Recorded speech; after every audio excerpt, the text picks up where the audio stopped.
Depuis 1877 jusqu'à 2003, il y a toujours eu deux partis. Ça a changé de nom, mais essentiellement, c'était des rouges, c'était des bleus, puis on était dans un camp ou on était dans l'autre. Puis quand vous regardez les statistiques, si vous additionnez ceux qui votaient pour les bleus et ceux qui votaient pour les rouges, durant toutes ces années-là, on était au-delà de 80% des électeurs qui votaient soit pour l'un, soit pour l'autre. Le système marchait. Depuis 2003, le système déraille. Il marche de moins en moins. Parce que les gens ont commencé à éprouver une sorte d'éloignement par rapport à leurs élus. Et là, ils se sont mis à faire, comme ils font dans la vie, à choisir à la carte. Ben moi, ça ne fait pas tout à fait mon affaire, ce vieux parti libéral-là. Puis je trouve que le PQ, il n'y a pas tout à fait...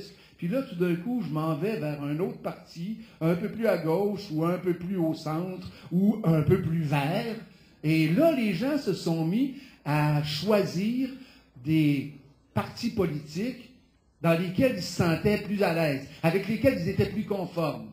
Mais le problème, c'est que malgré leur choix, ça ne s'est pas reflété en élus.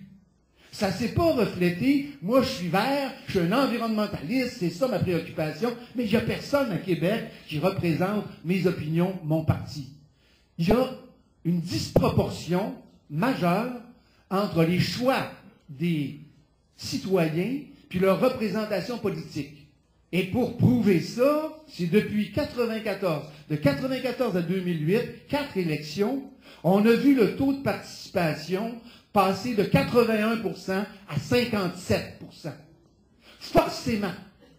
Parce que quand tout d'un coup, tu votes et que tu n'as jamais de représentant pour exprimer ce que tu penses, tes valeurs, tes points de vue, tes convictions, ben tôt ou tard, tu te dis, ça donne quoi de voter?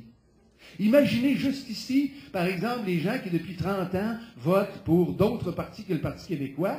Ben, à un moment donné, peut-être qu'il y en a qui commencent à se fatiguer. Ceci dit, ça me réjouit un peu. non, je veux pas tomber là-dedans.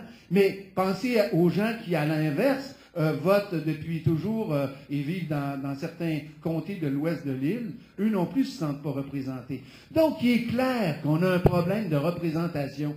Et on a un problème avec le fait qu'on est prisonnier d'un bipartisme qui nous sclérose. Et vous allez voir, j'ai commencé à réfléchir à ça, puis je ne suis pas le seul, il y a plein de gens, André Larocque, dont je vous parlais, du Mouvement de démocratie et citoyenneté du Québec, qui est quelqu'un qui réfléchit depuis longtemps à cela, puis qui se dit, il faut à tout le moins commencer à parler du fait d'adopter un mode de scrutin qui représente ce que les citoyens veulent. On appelle ça la proportionnelle, ben c'est clair qu'il faut aller vers là.